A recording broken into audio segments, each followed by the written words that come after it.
بسم اللہ الرحمن الرحیم۔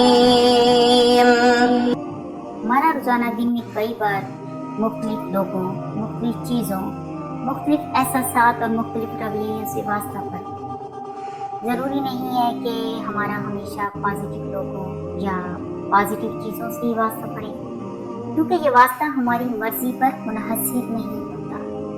ہماری مرضی کے بغیر بھی دن میں کئی بار بہت سی چیزیں ہماری نگاہوں کی توجہ کا مرکز بن جاتی ہیں۔ ہمارے نہ چاہنے کے باوجود بھی ہمارے کانوں کو بہت کچھ غیر ضروری سننا پڑتا ہے۔ اسی طرح ہم اگر چاہیں بھی تو کہ ہم کبھی کوئی گناہ کی چیز نہیں دیکھیں گے یا نہیں سنیں گے، تب بھی ہمارا ان سے واسطہ پڑ ہی جاتا ہے۔ آپ جتنی مرضی کوشش کر لیں کہ آپ گانے نہیں سنیں گے، لیکن آپ کے ساتھ والے گھر میں لاؤڈ اسپیکر پر کوئی گانے لگا دے، تب کیا کریں گے؟ نہ چاہتے ہوئے بھی سننا پڑے گا نا۔ چونکہ ہم انسان ہیں، ہم یہ تہیہ بھی کر لیں کہ ہم کبھی گناہ نہیں کریں گے، تب بھی کہیں نہ کہیں ہم کمزور پڑ جاتے ہیں، کیونکہ ہمارے اندر نفس رکھا گیا ہے۔ دنیا میں کوئی کتنا بھی نیک انسان ہے، کتنا ہی پرہیزگار ہے، لیکن اس بات سے کوئی انکار نہیں کر سکتا کہ اسے گناہ کے خیالات تنگ کرتے ہیں یا کبھی کبھی گناہ کی طرف دل مائل ہونے لگتا ہے، لیکن وہ فوراً اس خیال کو چھٹک دیتے ہیں۔ بہت سے لوگ پوچھتے ہیں کہ مجھے گناہ کے بہت زیادہ خیالات آتے ہیں، گناہوں کی طرف دل بہت مائل ہوتا ہے، بہت زیادہ تنگ کرتے ہیں یہ خیالات۔ ایسی صورت میں ہمیں کیا کرنا چاہیے یا ایسی صورت میں کیا کیا جائے؟ تو پتہ ہے، یہ گناہ کے خیالات سے تنگی ہونا بھی ایک نعمت ہے، کیونکہ بہت سے لوگوں کو گناہ کر لینے کے بعد بھی کچھ غلط ہونے کا احساس تک نہیں ہوتا۔ اگر وہ کوئی گناہ کر بھی لیتے ہیں تو انہیں فیل ہی نہیں ہوتا کہ ہم نے کوئی گناہ کیا ہے۔ بہت سے لوگ پوچھتے ہیں کہ انہیں گناہ کے حرام کاموں کے خیالات بہت تنگ کرتے ہیں۔ گناہوں کے بہت زیادہ خیالات آنے کا مطلب یہ نہیں ہے کہ آپ بہت زیادہ گناہ گار ہیں، تبھی آپ کا دل بار بار گناہوں کے بارے میں سوچنے لگا ہے۔ ایسا نہیں ہے۔ شیطانی وسوسے انہی لوگوں کو ٹارگیٹ بناتے ہیں، یا شیطانی وسوسے انہی لوگوں کا ٹارگیٹ ہوتے ہیں جو ہدایت کے متمنی ہوتے ہیں کہ ہمیں ہدایت ملے، جنہیں ہدایت چاہیے ہوتی ہے۔ شیطان کا کام تو صرف بھٹکانا ہے، شیطان کا کام گناہ کروانا نہیں ہے، شیطان کا کام گناہ کی طرف مائل کروانا ہے۔ ابلیس کبھی بھی آپ سے گناہ نہیں کروا سکتا، وہ چاہے بھی تو آپ سے گناہ نہیں کروا سکتا۔ اس کے پاس اس کی طاقت ہی نہیں ہے۔ اس نے اللہ سے آپ کو بھٹکانے کی مہلت مانگی تھی، قیامت تک کے لیے آپ سے گناہ کروانے کی نہیں۔ اگر آپ پاس میں چلے جائیں نا تو دیکھیں، شیطان نے جب گفتگو اللہ تعالیٰ سے کی تھی تو کہا تھا میں تیرے بندے کو بھٹکاؤں گا۔ اب جو لوگ پہلے سے ہی بھٹکے ہوئے ہیں، یعنی شیطان کا کام تو وہاں پہ ختم ہو گیا، کہ شیطان نے جو بھٹکانا تھا، شیطان کا کام ختم، وہ آلریڈی بھٹکے ہوئے ہیں۔ شیطان کا اصل ٹارگیٹ تو آپ ہیں، جو ہدایت کو تھامے ہوئے ہیں، جو ہدایت کو نہیں چھوڑنا چاہتے۔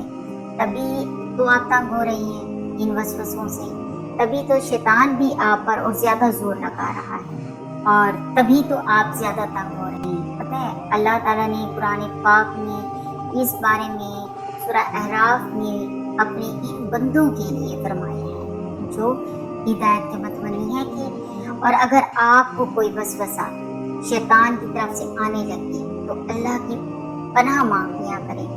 یعنی کبھی بھی آپ کو شیطان وسوسے دے تو توبہ استغفار کر لیا کریں، کیونکہ بے شک وہ خوب سننے والا، خوب جاننے والا اللہ جانتا ہے کہ میرا بندہ کتنا ایفرٹ کر رہا ہے، میرا بندہ کتنی کوشش کر رہا ہے ہدایت کے لیے۔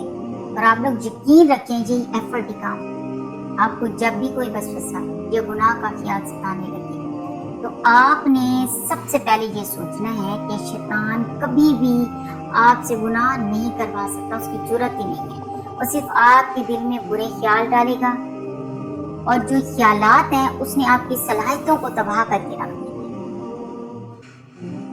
پھر آپ نے اسی وقت اللہ کی پناہ مانگ لینی ہے اور اپنا دل اللہ کی باتیں سوچنے کی طرف کرنا ہے۔ جس چیز کا خیال آپ کے دل میں زیادہ ہو جائے آپ کے اعمال اسی مطابق ترتیب پانے لگیں گے۔ آپ کو کوئی برا خیال آیا، آپ نے اپنا دل اللہ کی طرف مائل کر دینا ہے، سوچنا اللہ کی طرف، اور یہ ذہن میں رکھ لیں کہ اگر یہ گناہ کیا نا ہم نے، یہ ہماری ذمہ داری ہوگی، یہ شیطان کی نہیں ہوگی۔ گناہوں سے بچنا ہے اور برا خیال بھی تنگ کر رہا ہے تو کیا کرنا ہوگا؟ گناہ کے خیال کو نیکی کے خیال میں بدلنا ہوگا۔ خیالات ہی آپ کے اعمال کو جنم دیتے ہیں۔ آپ کے برے خیالات آپ سے برا کام کروائیں گے اور آپ کے اچھے خیالات آپ سے ہمیشہ اچھائی کے کام کروائیں گے۔ آپ یہ نہیں کہہ سکتے آپ کے خیالات برے ہیں اور کام اچھے ہیں، نہیں، یہ ہو ہی نہیں سکتا۔ تو پتہ ہے بات یہی ختم نہیں ہوئی، اللہ تعالیٰ مزید فرماتے ہیں کہ جن لوگوں نے تقوی اختیار کیا، انہیں جب شیطان کی طرف سے کوئی خیال آ کر چھوتا ہے تو وہ چوکنے ہو جاتے ہیں اور دفتر ان کی آنکھیں کھل جاتی ہیں۔ یعنی شیطان اگر کوئی وسوسہ دیتا ہے تو وہ فوراً پہچان جاتے ہیں۔ یہ آیت بتا رہی ہے کہ گناہ کا خیال آنا ایک نارمل بات ہے، یہ سب کو آتے ہیں، لیکن تقوی والے لوگ پتہ ہے کون سے ہوتے ہیں؟ جو چوکنا ہو جاتے ہیں۔ اور چوکنا پتہ ہے کیسے ہوا جاتا ہے کہ یہ خیال کیوں آ رہا ہے، مجھے کیا کرنے کو کہہ رہا ہے۔ آپ لوگوں نے بعض دفعہ دیکھا ہوگا آپ کو کوئی اپنی طرف راغب کرنا چاہتا ہے اور آپ کا کوئی پیچھا کر رہا ہے سپوز، تو آپ پہلے سے چوکنا ہو جاتے ہیں اور آپ کو ایک سوچ آنے لگ جاتی ہے یہ بندہ میرے پیچھے کیوں آ رہا ہے، اس کا ایسا کیا محرر ہے۔ بالکل ایسا ہی ہے، اگر جو یہ کہہ رہا ہے کہ میں وہ کر لوں تو کیا نتیجہ نکلے گا، چوکنا ہونا اسی کو کہتے ہیں۔ اشرف المخلوقات ہونے کا ثبوت دیا جائے وہی علم جس پر انسان کو تمام مخلوقات سے افضل قرار دیا گیا، کیونکہ اس میں سوچنے اور سمجھنے کی صلاحیت ہے۔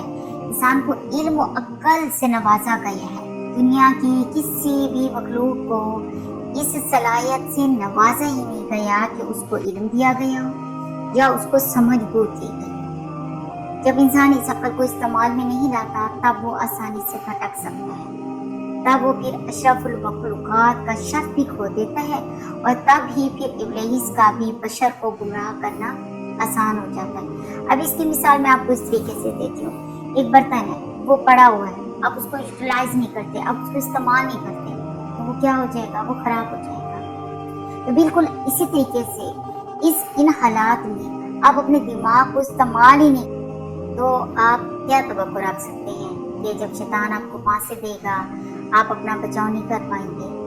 تو اللہ تعالیٰ نے جو عقل و شعور دیا ہے نا اس کو استعمال کریں۔ اور پھر اللہ تعالیٰ ان چوکنا نہ ہونے والے لوگوں کے بارے میں فرماتے ہیں، اور جو ان شیطانوں کے بھائی ہیں انہیں وہ گھسیٹ کر لے جاتے ہیں دور تک گمراہی میں، پھر وہ کچھ کمی نہیں کرتے۔ یہ بھی سورہ اعراف میں ہی فرمایا ہے، جو شیطانوں کے پاسے میں آ جاتے ہیں تو وہ نیری گمراہی میں بھٹکتے ہیں اور وہ ان کو آگ کی طرف گھسیٹ جاتے ہیں، مطلب دوزخ کی طرف لے جاتے ہیں۔ اللہ تعالیٰ نے ایسے لوگوں کو شرف انسانیت سے ہٹا کر شیاطین ہی کے بھائیوں کا ٹائٹل دے دیا، کیونکہ انہوں نے اپنے انسان ہونے کا ثبوت ہی نہیں دیا، اپنی عقل شعور کو استعمال ہی نہیں کیا۔ ابلیس اور فرشتوں سے سجدہ کیوں کروایا گیا تھا؟ صرف اس وجہ سے کہ انسان کو علم سے نوازا گیا تھا، انسان کو عقل دی گئی تھی۔ لیکن جب وہی انسان اپنی اس عقل کو استعمال کرنے کے بجائے شیطان کے دیے گئے وسوسوں کو اپنائے گا تب وہ انسان رہے گا، ہو ہی نہیں سکتا۔ تب تو وہ ابلیس ہی کا بھائی نہیں بن جائے گا، اس کے نقش قدم پر چلنے لگے گا، برائی کی طرف راغب ہو جائے گا۔ تو اگر آپ کو گناہ کے خیالات تنگ کر رہے ہیں تو پریشان نہ ہوں، بلکہ غور کریں، اپنی عقل کا استعمال کریں، سوچیں کیا یہ خیال جو آپ کو آ رہا ہے وہ ٹھیک ہے؟ کیا میں جو سوچ رہا ہوں وہ ٹھیک ہے؟ نہیں ہے ٹھیک تو کیوں ٹھیک نہیں ہے؟ کیا وجہ ہے اس کو کرنے کے بعد؟ کیا نتیجہ نکلے گا اگر میں یہ کر بھی لوں؟ کیا اللہ نے اس سے منع کیا ہے؟ کیسے منع کیا ہے؟ قرآن کھول لیا کریں، جس گناہ کا خیال آ رہا ہے آپ اسی ٹائم قرآن کھول لیں، تھوڑی سی تلاوت کر لیں، اور عقل پر زور نہ دیا جا رہا ہو تو اس گناہ کی وعید کے بارے میں سرچ کرنے لگ جایا کریں۔ یوٹیوب ہے آج کے دور میں، صرف 5 منٹ 10 منٹ کا کوئی کلپ دیکھ لیا کریں، اور سب سے اہم بات یاد رکھا کریں کہ گناہ مجھ سے شیطان نہیں کروا سکتا۔ اگر کوئی گناہ ہوا تو وہ میں نے خود کیا ہوگا۔ شیطان پر الزام نہیں لگا سکتا، شیطان صرف غلط خیال ڈال سکتا ہے، گناہ کرنے کی چوائس صرف میرے پاس ہے۔ اب یہ مجھ پر ہے کہ میں خود کو آگ سے بچاتا ہوں یا آگ میں خود چھلانگ لگاتا ہوں۔ جب آپ یہ سوچیں گے، عقل کا استعمال کریں گے، تو یقین جانیں گناہ سے بچ جائیں گے۔ انسان سے گناہ ہوتے ہی تب ہے جب وہ سوچنا چھوڑ دیتا ہے۔